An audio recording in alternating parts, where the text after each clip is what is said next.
ఎంత వచ్చింది, ఇంకొక వాల్యూ 4a వచ్చింది. అర్థమైందా? ఇప్పుడు పాయింట్ ఆఫ్ ఇంటర్సెక్షన్ కనుక్కోవడం ఈజీ, ఎందుకంటే 2 లిమిట్స్ ఉన్నాయి నాకు.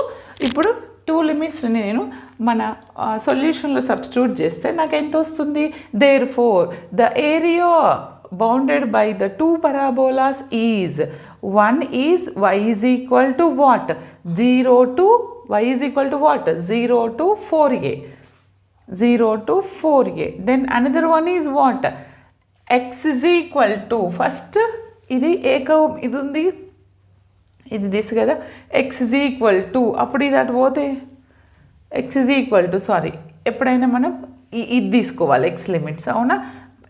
దేని మీద అయితే ఉందో దేనికి ప్యారలల్గా ఉంటే అది, అంటే దీని నుంచి నాకు x లిమిట్స్ ఏమొస్తాయి, ఇది ఏ కర్వ్ y² = 4a పరాబోలా, దీని నుంచి x is equal to what, y² by 4a.